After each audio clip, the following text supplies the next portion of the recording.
Marmalade, the Orange Panda, by David Walliams. One morning, deep in the forest, a beautiful baby panda was born. This panda was different to all the others, as he had dazzling orange fur. The baby's mummy was surprised. Pandas are always white with black bits, or black with white bits. However, she couldn't be more in love.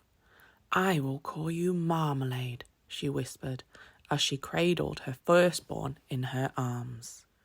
Soon, all the pandas in the forest woke up. They gathered around to see the newest member of their embarrassment. Yes, a group of pandas really is called that, an embarrassment of pandas. "No, no, no," said the elder panda. "This odd-looking bear does not belong with us." "But why?" protested his mum. "He is an embarrassment to the embarrassment." "Hear, hear," agreed the others. "Marmalade is absolutely perfect," she said. A tear rolled down her cheek. It landed on her son's nose. Plip. Marmalade looked up to see his mum crying and felt sad himself. "Perhaps the other pandas are right," he thought. "Perhaps I don't fit in here." While his mum gathered bamboo shoots, Marmalade stole himself off alone to the river. He gazed down at his reflection. The other pandas were right. He was different. So he decided to take himself off to see where he might belong. Marmalade hopped onto a log, doink, and began bobbing along the river. The log slid down a waterfall, slosh. Then the river widened and slowed. The baby panda spotted all the weird and wonderful creatures of the forest for the very first time. Wolves slurping, leopards lurking, alligators splashing and sploshing. Suddenly, Marmalade found himself being whisked up in the air. Whoosh! A pair of monkeys were hiding in the trees. "Is it a monkey?" "No, but it looks like us. It's orange, that's all. Drop it back in the river." Whoosh! Just before Marmalade hit the water, he was caught in the beak of an ibis. Snap! The bird soared high above the tops of the trees to join its congregation in flight. Flap, flap, flap. "Is it one of us?" "Funny-looking bird, if it is. Look at its colour. It's like us." "Nothing like us. Put it back where you found it." With that, the ibis dropped the baby panda from its beak. Whiz! Marmalade fell through the trees and landed on the back of a sleeping tiger. Thump! Roar! The startled tiger darted through the forest. Marmalade held on tight to the tiger's ears, thrilled by the ride. Bumpety, bumpety, bump! The tiger stopped at a clearing where the streak of huge orange cats were waiting. "Look, a tiger cub." "Don't be daft. That's not a tiger." "What is it then?" "I think it's a panda." "Pandas aren't orange. Let's eat it and find out." The tiger began licking their lips. Not wanting to be a tiger's all-you-can-eat buffet, Marmalade raced up the nearest tree. Scuttle.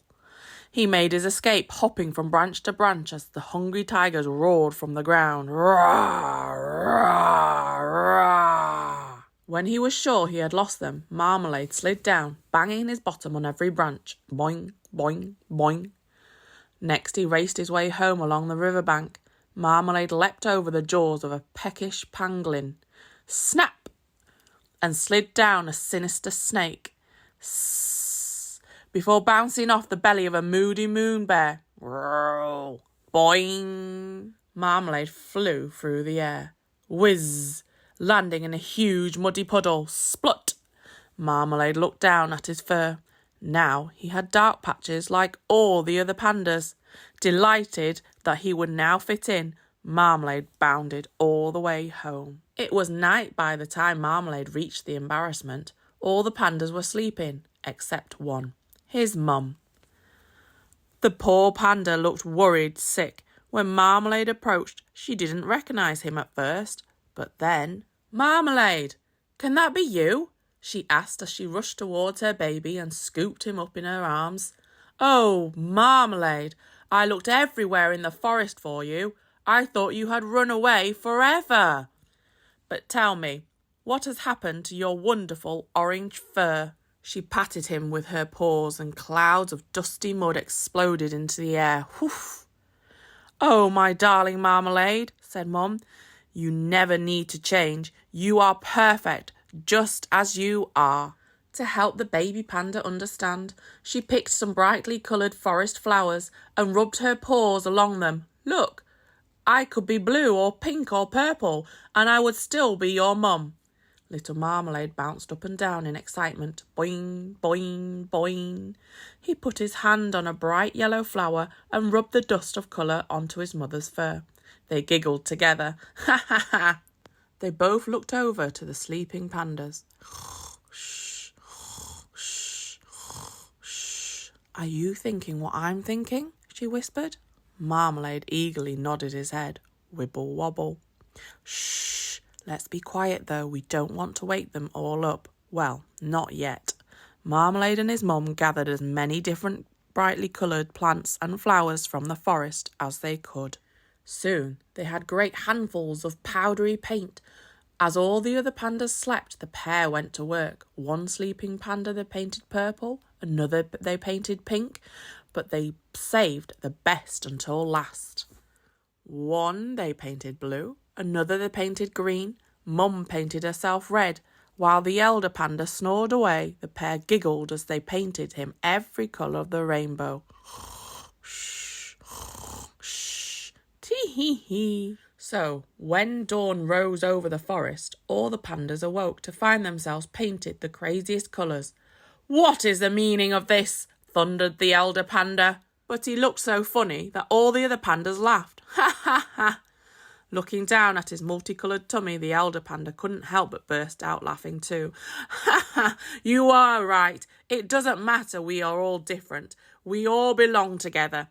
"Hooray!" cheered the whole embarrassment, not the least bit embarrassed any more. Mum and Marmalade shared a smile before leading the multicoloured pandas in a celebratory parade around the forest. Hoo! Soon all the other animals joined in the party. A moon bear painted himself maroon, a leopard dusted his fur lime green, a snake made himself canary yellow. Thanks to a little orange panda, every animal in the forest was happy being themselves. But no one was happier than Marmalade. Hey guys, don't forget to subscribe to Little Learners and press that like button.